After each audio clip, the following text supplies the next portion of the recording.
rakyat had rumah dapat istana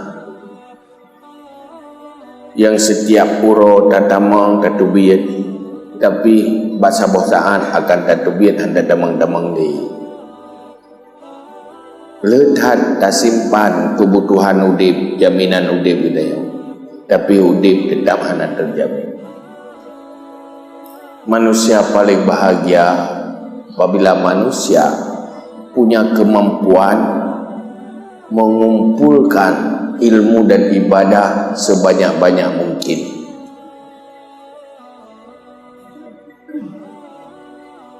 Artinya ilmu dan amal.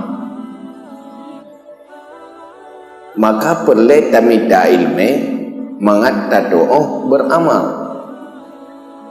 Pakiban tenaga katanya bujud ke amalan, pakiban wate danyo bujud ke amalan, pakiban pikiran danyo bujud ke amalan, pakiban harta danyo bernilai amal. Sehingga Sayyidina Ali napakah harta yang manteng bak jaro katanya yang milik danyo.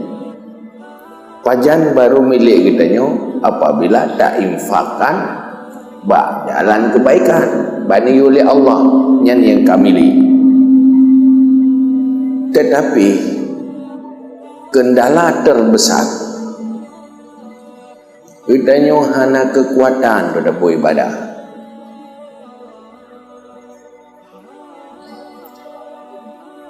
Asai buat minta ilmu bu ibadah nyo paling membosankan, sehingga nyatakan orang yang cinta ilmu, cinta ibadah, persentase ji pasti lebih kecil ketimbang dengan orang yang hana galak ilmu dan ibadah. Makanya hanya aneh menyona bahasa bawah tempat lebih 50% orang galak ke ilmu, galak ke ibadah. Nyan kepada yang pekot nyu berat nyu hana truk 50%. Nyan wajar biasa. Tapi punya lebih banyak yang luar biasa. Itu sebab manusia hana pubut ibadah. Gejak ublang aku. Geminta rezeki aku. Pulain menyoduk masjid trip bacut merim karat. Tapi cinyo dua ikide ada de piu-piu. Kagide tu gede ana de piu-piu. Aku. Dah sembahyang di masjid pada rakaat keberatan. Tetapi tak pula pada taruku ibada semula yang meribai rakaat yang tak bilang rakaat nak, tapi sanggup. Aneh memang. Apa sebab ada yang mati? Pakai mana? Pertama sebab iman kurang berfungsi.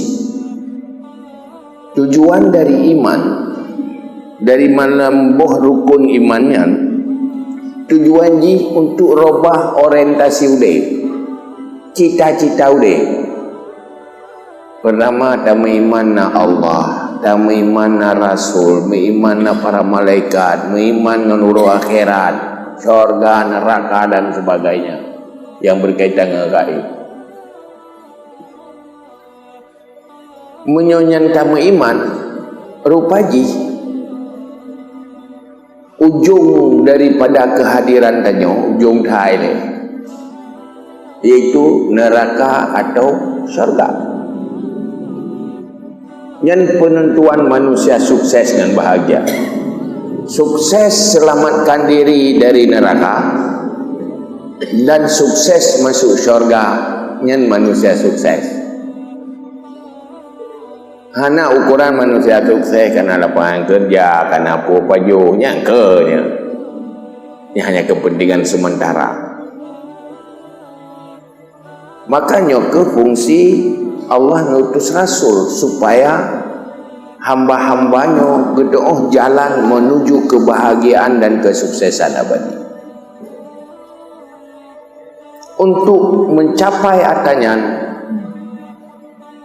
ilmu dan amal.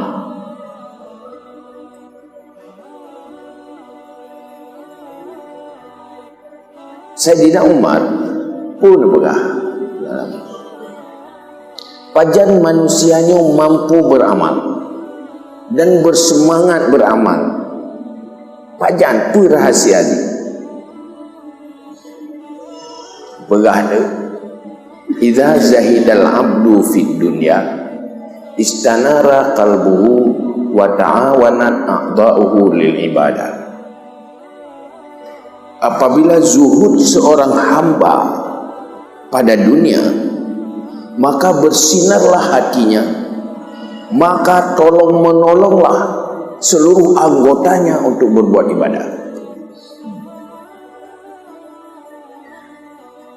Apabila manusia zuhud dari dunia, tidak cinta dunia tapi cinta akhirat, tujuan hidup untuk pencapaian kebahagiaan akhirat, hana menyintai dunia, nyan baru hatinya bersinar. Olehnya baru bersemangat seluruh anggota, jaro, gaki, tubuh, mandung bergerak untuk ibadah. Pisyarat orientasi hidup baik dunia, target hidup budaya akhirat.